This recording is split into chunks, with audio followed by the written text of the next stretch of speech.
Did you want food? Are you sure? That's not how we ask. Rocky. Quietly. There you go. He's a good one. Welcome to once again 100 Days of Making Comics. It's me, Gazbot, and it is day number 85. Yes, that's 80 days in a row, plus 5 of me spending time working on my own personal project, comic project, the Horror A4, which is a sort of kaiju giant monster-based book that I'm still working on the pitch for. Yeah, so, I don't know, this is my masking tape. Actually, I don't even know if it's my masking tape. This is masking tape in the house. That's my prop for the day. So, today, I did a good job working. I worked a lot of coloring on the Earthling. No finished pages, but I have 3 pages in various stages of completion because I was working the 2 up, as I had said, to save time. And then the creator, writer guy was talking to me, and he asked me if I could do page 3 first because he wanted to use some of the imagery for the Kickstarter, which I'd mentioned before. And I'll put in the show notes again in case you're interested in that. And so I stopped working on them, started working on page 3. So, like I said, I have like 3 pages all kind of, sort of almost done. But tomorrow, hopefully, I'll knock 1 or 2 of those out completely. I also worked on, other just random stuff that is not worth mentioning. And I did work on the Horror A4 for 2 hours. So I'm feeling pretty good. I've been hitting that 2-hour mark that I like for myself. And so that's good. And it's not the middle of the night like it was last night. It's, well, it's 1 o'clock, but for me, that's not the middle of the night. That's kind of like, good, end of my work day, 1 o'clock a.m., fine. I'm clean, I took a shower, I'm very fresh and nice. I didn't get a chance to take a bike ride, I went for a little walk. Tomorrow, I definitely got to do a bike ride or something, because I've been eating terrible and just sitting all day, which is good, because it means I've been working, and my work ethic has been great, but, like I said, I hadn't showered the other day, I hadn't exercised in a while.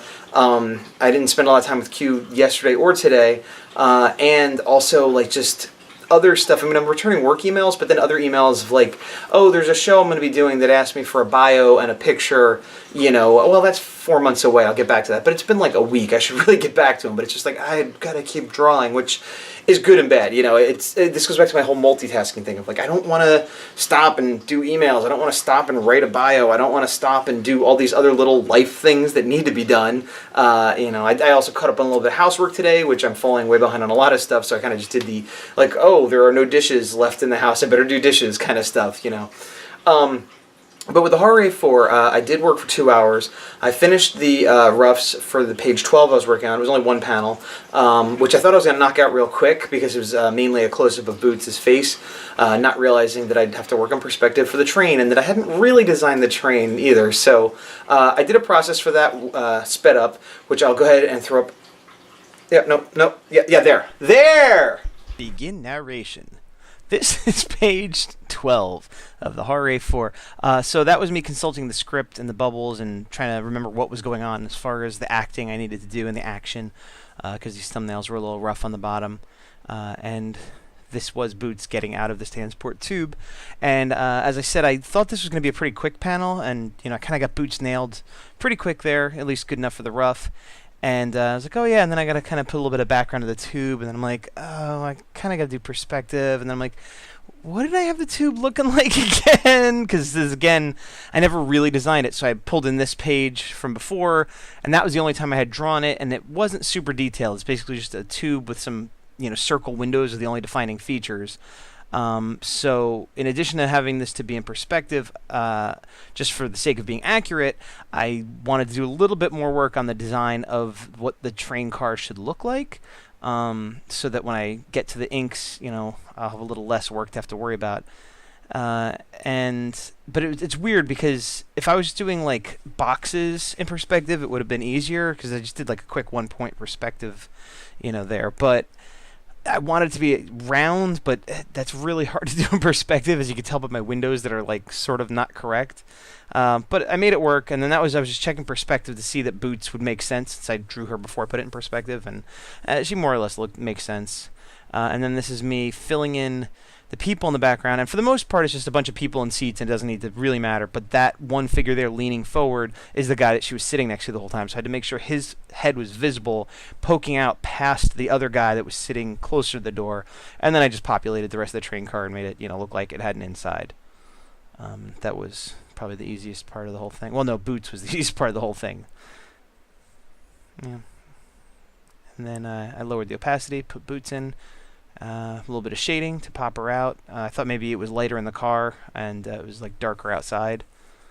And yeah, that was pretty much it. I think I checked the balloons one more time. Oh, and then I just cropped the page. I had made it so huge with the vanishing point, so then I just brought it back to size. And here's the finished page, which, again, this page is penciled. I'll just go to inks on this. And there's a close-up of the panel, which, yeah, came out pretty good. So now you're probably thinking, that took 2 hours, which is not crazy, because I have spent 2 hours on a panel before, which is crazy, but just, the fact, you got it. That, I don't know how long that took, an hour-ish? Let's say, hour and a half, I don't know. That wasn't the whole 2 hours. I finished that, and I was going to be done. This is the sort of the danger of completing a page, at least for me. I'm like, page done. But I had time left. It wasn't bedtime. I didn't have any more pressing work I had to work on this minute. And I was like, oh, I should just push to 2 hours, which is, again, good. I'm being held accountable here. Good that I sort of set a 2 hour limit, which I've blown many times, but, that I try to hit at least. And so I was like, well, let me keep going. So I'll start the next page. And I did a process video of that. I only got one panel done, spoiler, but I will show you. This is the process video for the beginning of page. So you saw the ending of page 12 and the beginning of page 13. It's like the omega and the alpha in a number 8 sideways infinity. Here it is.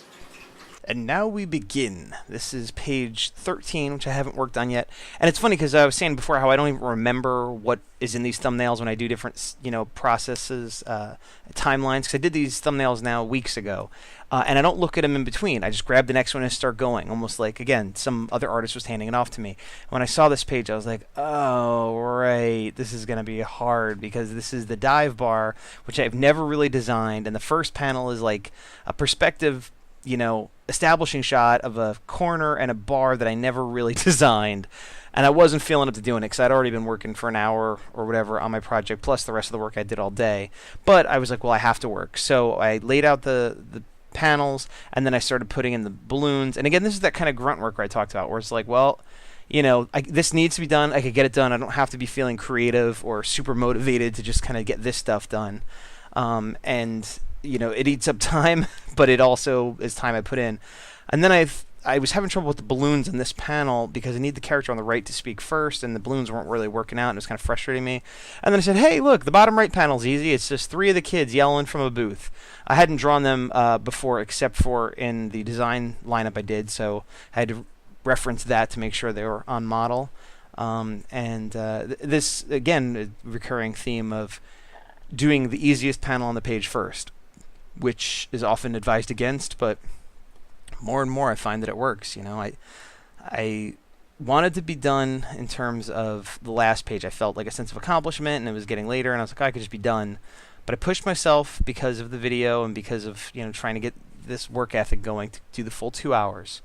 So I went to this page, didn't want to work on it, pushed myself to do the grunt work of the balloons and the panel layouts, and then was like, well, I'll do the easy panel. And it still needs to be done, and I did it, or I'm doing it, as you see. I did it. I'm in the future, but yeah, I'm not unhappy with the day's work, and I know I have a hard panel ahead of me, but I'll be fresh tomorrow when I look at that hard panel, and I'll feel a little bit more enthusiastic about the challenge of working on it, and maybe the first half hour I'll put in, doing research into some dive bars, or actually I've already done some research, so maybe I'll just pull it together and kind of do some design sketches first. Yeah, and so here I am just giving them opacity so that they could overlap on each other and stuff. And this guy in the back, I think he looked a little too big. I think I ended up shrinking him down. He's supposed to be, the girl in the middle with the crazy hair is the smallest character, so she's supposed to be short and thin.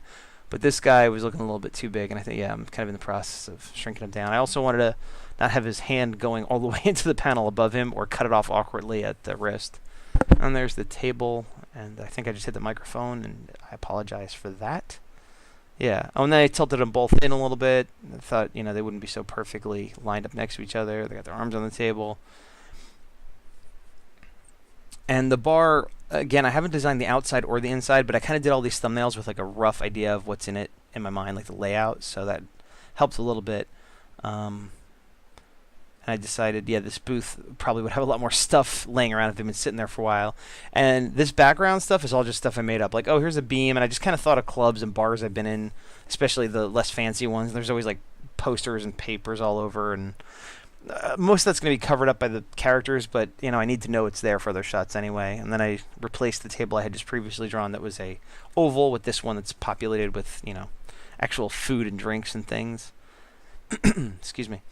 And that's Caf O. And then once again putting some shading just for the Don Bluth of it. And I think that was pretty much it. Yeah, I had the hand poking out over the top of that banner. Ha! So, that's the horror. Worked on the Earthling, and I've been doing coloring on the Earthling, and I was thinking about it once. I think I have colored somebody else's stuff, but mostly I color my own stuff. But I'm coloring a lot of pages now. I've done, I don't know, 8, and I've got like 6 more, 7 more, something like that. And all over this other gentleman's artwork, and luckily he's a good artist. You know, different style than mine, but very good, you know, probably better than me as far as his perspective and anatomy and like his technical prowess and stuff like that. And while some of it is a slog to get through the flats and stuff, it still is like spending a lot of time looking at another artist's work.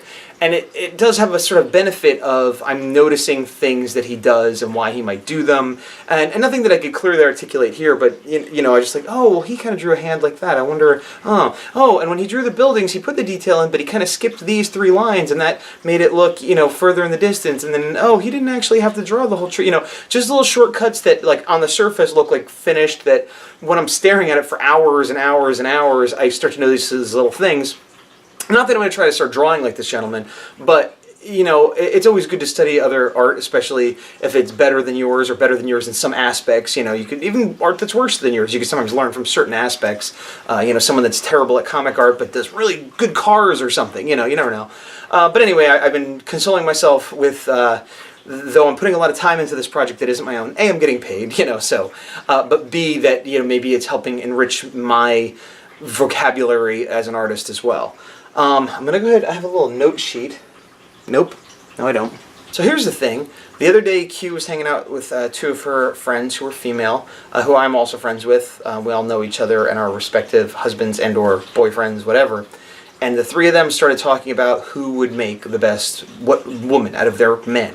I'm not sure how it came up, but it was voted me. I won. And I can't say that I wasn't a little bit proud of that. I honestly thought it'd be my friend Tom, but he does a goatee, and I think that's what hurt him, because even though he's a little bit younger and a little bit, you know, more fair-skinned than I don't have a goatee. But what was awesome is one of them then did like a little mock-up of us as women. Here's mine. It's gorgeous. Here it is. Don't you just want to kiss me and take me home and love me forever, regardless of your sexuality or gender? Yes, you do. So, I don't know why, but I found that amusing. And hey, mixing it up, baby. Mixing it up. Another thing I did today, been catching up on YouTube 100s. I've watched everything Scott Serkland has. Well, not everything, but everything 100 days related. But I've now been catching up on Peter Palmiotti, as I said yesterday, so I've been watching more of his. And Marshall Couture is once again doing the 100 days. From what I understand, and with the 100 days of making comics, I came into it after it was started, and I came in at a weird time where there was only like one other person at the time really doing it, which was Johannes Vick. And so a lot of the excitement around it had died down, and then I kind of was just me and him, and then it was just me, and then a few people started and quit, and now with Kevin coming back and a few other people doing it again, it's like the excitement's generating again right as I'm revving down, so my timing's weird there, but when I joined in, I kind of tried to look at one video from everybody that had done it, and then was going to start watching everybody's journey, and anybody that hadn't finished it, I was like, well, they're going to the back of the line, if I watch them at all, you know, because it's like, I already got hundreds of videos to watch, and so, and this isn't a judgment thing, it's just like, you know, I made a decision that people who finished get a priority in me watching their videos, and honestly, I don't even know if I'm going to be able to keep watching these backlog videos, if new people start jumping in and doing it, because it's just a lot to watch. But anyway, Marshall Couture, I had watched like 1 or 2 of his, and he's he's like a rapper, but he's also like an artist, like a illustrator type artist. I mean, rapping is art too, obviously, but he had done 100 Days of Making Comics, and I think I watched, again, like his first one a while ago, but then I saw that he quit at like day 60. Now, I don't know what happened. He could have had a family emergency. He could have said, I hate comics now. Who knows? Whatever. Point is, he didn't finish, so I didn't finish watching his journey. But he has started over, and he's now doing 100 Days of Painting. And I've watched one or two of those, and there still involves drawing, and, he seems to be going with that. And I think he even talked about going back and redoing the other one. Anyway, he's a current guy again, which I think, I mentioned before, I put the link in the last show. I'll put it again here. But because I was looking at his videos now that he's a current guy, I saw he had he had talked about in a post or somewhere I saw he had talked about Dan Fraga. And in my mind, I'm like, Dan Fraga? Who is that? I'm like, is that old Image Comics Extreme Rob Liefeld lookalike kind of guy from the 90s? And he was. But that gentleman has evolved from who I remember him being. In fact, and the point is there was an interview, like a Skype type interview, YouTube, which I'll put a link to in the show notes, that I think Peter Palmiotti was also involved in, but it was mostly Marshall Couture that was doing like the interviewing, because I guess Dan Fraga is also into hip hop and rapping, and so they had a lot in common. I don't know how they know each other or whatever. But it was a really interesting interview with Dan Fraga, which I recommend you guys check out. And if, like me, you had this preconceived notion of, oh, he was a crappy Image guy, throw that out. I mean, he kind of was. I mean, if I'm being honest, he was. But it's still a very interesting interview. A lot of ups and downs in his career, and he went all different paths, working in television and animation and comics and everything else. And if it matters, his art is much better now. It's much more his own style. It's not a Rob Liefeld clone. It's almost like you wouldn't know it's the same guy. So it's worth watching. And then, not only that, but he has a lot of, Dan Fraga that is, has a lot of sketch, videos and stuff, which a lot of us do. But his thing, well, this isn't his thing, I mean, but something he does, is he'll go to draw, like one of the ones I watch is Boba Fett, and it's a blank piece of paper, and then he just draws. There's no sketch, there's no underdrawing, there's no 3 lines of a gesture, just goes. And so this impresses a lot of people, myself included. And he talks about, in the interview, he talks about that and how it's sort of this visualization process, and he read books on how to become a genius and be smarter and train your brain, and this is a way to do it. And he just did it for a long time until he was able to do it. And it comes off looking very impressive, but he used to not be able to do it and whatever. So that's one of those anybody could do it things. Now, I don't think I'm going to dedicate the time to learning to do that, but, and I don't think I'll be doing this until after the V100s and probably after my Japan trip, but I like the idea of trying to do it as a stunt of kind of like, well, here I go, let's see what I draw. And, maybe if it comes out halfway decent, I'll put it up, but I think it would be a good exercise for everybody to try, especially people that have been doing it for a while and have their set routine, and people like me, and like when I watch other people's videos like Kevin and Scott and everybody, like, we all are in that mindset of I have to draw it 15 times before it's done. There's the thumbnail and the rough and the da-da-da. And you do for like pages and illustration work, but like I do find that I hardly ever just draw straight or doodle. If I doodle, it's like not even like anything, like, so I don't know. It interested me, and I'll probably try doing that, at least for myself, if not making a video trying it. So that's Dan Fraga and Marshall Couture. Plex! One other thing they talked about, and this, again, isn't something that Dan Fraga or anybody invented, but I was like, oh, I remember hearing that a long time ago, and this is one of those things that probably got misparaphrased in my head, like many other things, but that they talk about the enemy of joy. And they were like half saying the enemy of joy. I'm like, enemy of joy, I remember that, enemy of joy. What is the enemy of joy? I don't remember.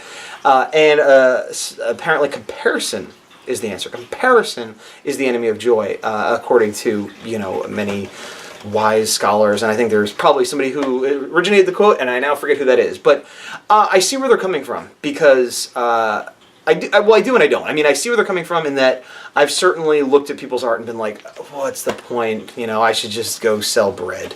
Oh, why? Why would I sell bread? I worked in a bread factory once for like half a day. It was the worst job I ever had in my life. Don't sell bread. Well, I mean, if you're selling bread, it's not as bad as baking it. Well, maybe it's just me. I hate being around food. I was dishwasher too. I did food, yuck. Anyway, which is funny because I eat a lot of food. But not like other humans that starve themselves all day. What was I talking about? I was talking about comparison being the enemy of joy. So, and I guess it's, if I look at my stuff and instead of saying, wow, I did a good job, I did the best I could do, I've really improved, and, all the stuff you're supposed to realize about your work, you go, oh, it's not as good as him, it's not as good as her, it's not as good as that dog, it's not as good as the tree. That tree could draw very well, though, to be fair. And so I get that, in that you don't want to measure your success against other people, and you don't want to measure your skill against other people.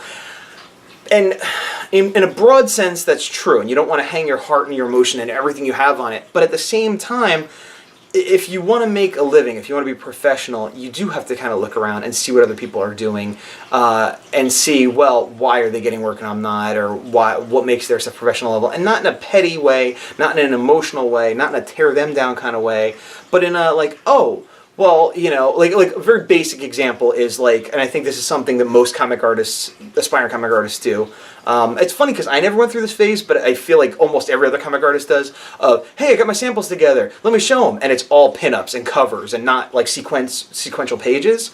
And that's a good example of, okay, yeah, you don't need to be copying other people or worrying that you're not as good as everyone else or whatever. But if you did look at what other people are doing, you'd see they're submitting sequential pages. And then you go, oh, I'm never going to get work if I don't submit sequential pages. So that's an example of like healthy comparison. Similarly, if you're going for an animation job and everybody else has color samples and you have black and white, oh, maybe I should have color, things like that. Or even, if you're looking at somebody that inspires you and you see, oh, well, I really like the way they do perspective or hair or whatever like that, instead of tearing yourself down trying to, whatever. But you get what I'm saying. I mean, this is not revolutionary ideas here. But I do remember a story. I don't do a lot of animation anymore. I went to school I went to a bunch of different schools, actually. I got out of high school, I did nothing for a year. Then I thought I was going to go to SVA. And I come from like a lower middle class income family where, we were okay, but we didn't have a lot of money. And it was one of those things where everyone's like, you're going to have to go to college. You're going to have to go to college. Just get ready for college. Get ready for college. And then I was going to go to art school. Oh, you're going to go to art school. Okay. And my uncle had driven me up to New York because I'm from New Jersey and had the interview at SVA and all this stuff. And then it was like, I got accepted and I had a $1,000 scholarship, which isn't a lot, but I had it, and everything was good, and I didn't have to take the SATs because it was art school, which is great because I got terrible grades in school, but they only cared about my art grades, which were all A's. So, my portfolio looked good, everything was going good, and then I was talking to my grandparents, and they're like, "Oh, how are you going to pay for that?" And I'm like, "What do you mean?" I thought, family, you or my parents? I don't know. I'm a kid. And it was like, well, I'm not going to SVA. So that was not the funnest. But I sort of did a sidetrack there. Why did I say that? Oh, because I didn't go to school for a year. Then the following year, I saved up some money, got some grants, got some loans, and those grandparents did actually then kick in some money to help me. And I didn't go to SVA. I went to Joe Kubert for a year with mixed results, partially based on some of the teachers I had and partially based on my own weirdness and things I did. And that was a weird time in my life. But anyway, we'll get back to that later. After that, I spent like years going to various community colleges. I kind of gave up being an artist for a couple years after Joe Kubert. I was like, screw this, I'm not doing this.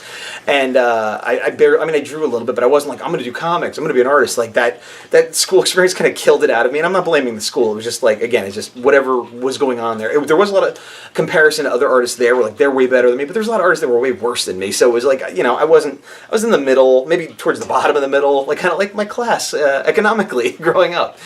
But I spent then years going to various community colleges. I think I've gone to like 5 colleges total. And I took general classes. For a while I thought I was going to be a lawyer. I took paralegal classes, which is crazy to me because I didn't really think that. I think I basically just saw The Rainmaker with Matt Damon and was like, oh, I could do that. But that sounds like a joke, and it is, but there's like 1% truth to that. And I took some photography classes and I changed what I thought I was going to do. But I did keep sort of drawing a little bit all through it. And then eventually I went to SVA, got my degree. I went for illustration, but then I had an elective in animation. Then I got an animation degree instead while still taking illustration classes. Got some internships, worked on a bunch of TV shows in New York, worked for MTV, yada, yada, yada. Mostly, since I've moved out here, I haven't done a lot of animation, and most of it's been small in-house stuff for computer companies or corporations that want a little thing to unveil their new product or whatever. So nothing as exciting or whatever as I used to do, which is kind of fine because I enjoy illustration as much, if not more, than animation.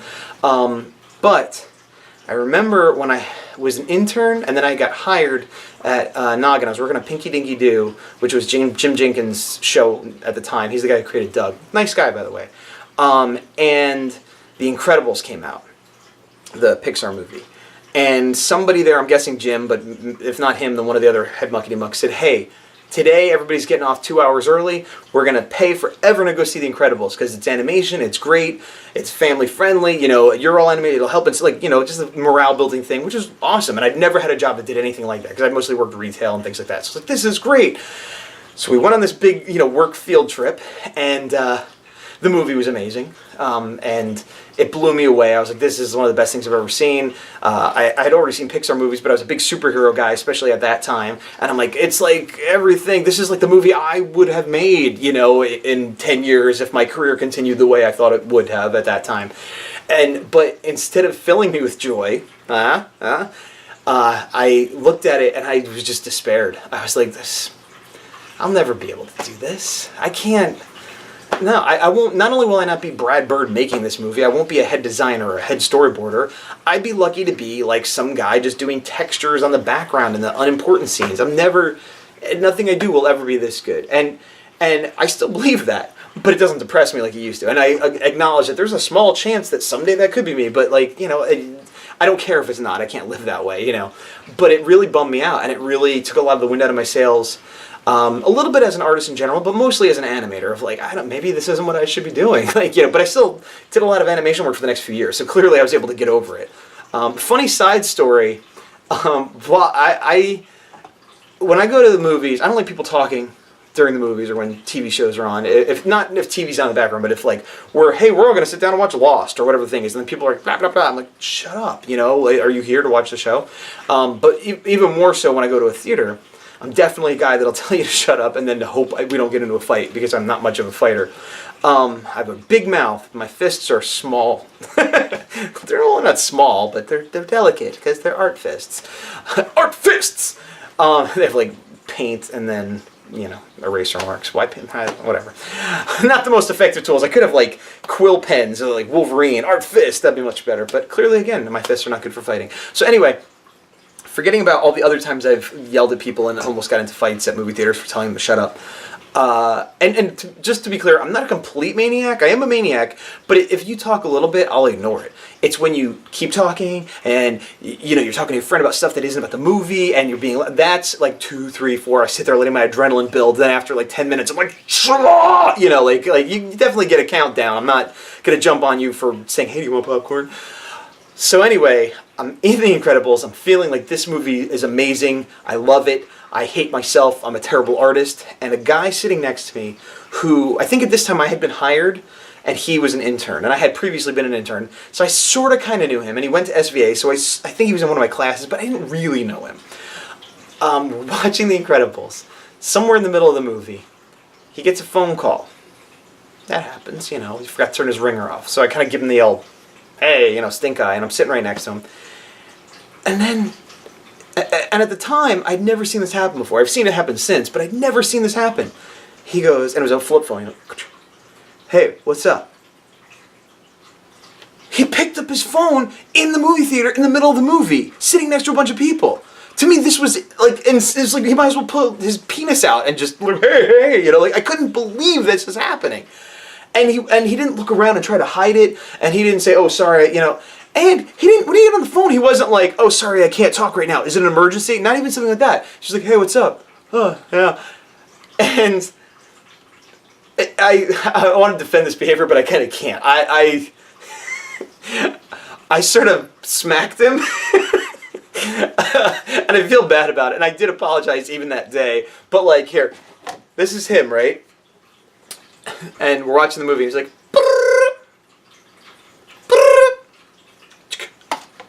hey, what's up? Get off the phone. Hold on. Hey, yeah, no, get off the phone. In a second. What do you mean? Get off the phone. Get off the phone. And like, I didn't hurt him. I think I humiliated him and shocked the hell out of him. I don't think I knocked his phone on the floor, but I knocked it out of his hand or something, and he was just like, what the, you know, and luckily he was an artist, so it wasn't like we got into a fight, because, you know, if he was a regular man, we probably would have. But you know, and after the movie, I'm like, look, man, I'm really sorry. That was uncalled for. I shouldn't have touched you.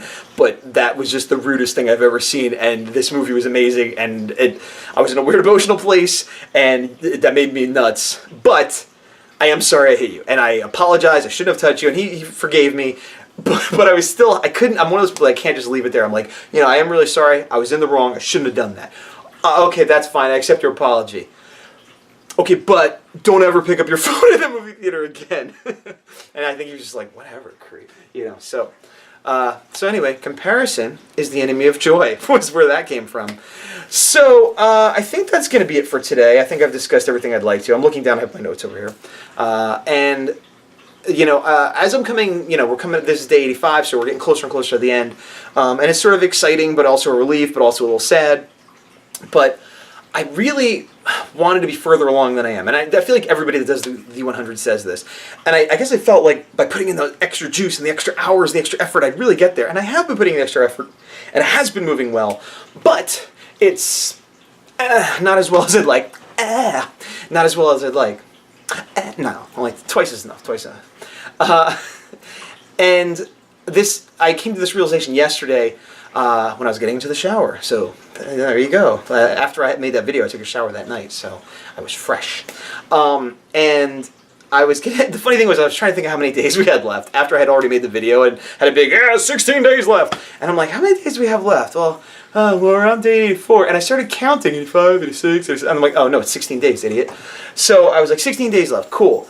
And I'm like, well, as of yesterday, I had almost finished page 12 roughs. And so I'm like, well, I wanted to be as far along as I could. But I remember a while back when I started the roughs, back when I thought the roughs were going to take a half hour to an hour a page, which is, that flew right out the window. And I bet you if I go back and look at those first pages of roughs, they actually look like roughs as opposed to the pretty much penciled pages I'm doing now. I had thought, I think I even said in a video, I'll get all the roughs done and have a couple pages like inked and finished by the end of the 100 days, which seemed like a reasonable goal. But when I was doing the math on it, I'm like, that means I'd have to do about a page a day, like completely done of roughs, to get the next 12 pages done. And that would leave me 3 or 4 days to maybe knock out 1 page, 2 pages, maybe, of finished art or inked art. And I'm like, that's not very realistic. Even if I put in 2 hours a day and get these rough pages done in 2 hours each, that still only leaves me 3 or 4 days to do inks, and that means if I put in 2 hours each of those days, I'd have to finish a page in 8 hours, which I could do probably, but, you know, best case scenario is I'm getting 1 page done. But that's not best case scenario, that's unrealistic scenario. So I'm not sure how I'm going to handle it. I really didn't want to start inking pages until I finished all the roughs. So as I go forward, I'm either going to get more rough on the roughs, at least some of them, and so that I can knock a few pages out really quickly so I get more buffer time at the end to do some finished artwork. Or if that isn't working and I'm struggling with, you know, doing it, because I said my process seems to be changing the way I do it, and I'm gravitating towards doing more rough right to pencil per panel. So if I can't make that work, what I might do is whatever page I'm on when I have a week left, I'll just say, okay, well, I roughed out, you know, 18 pages, and now I'm going to start final inks on page 1. And so at the end of the series, one way or the other, I'll have at least 1 page of finished artwork. Not that I have to, but just I think it'd be a nice cap of like, and this is what the finished art will look like, you know, something like that. But that is still a little bit of ways away. How far away? Well, let's see. It's day 85. So that means I will be there. I will teleport to there.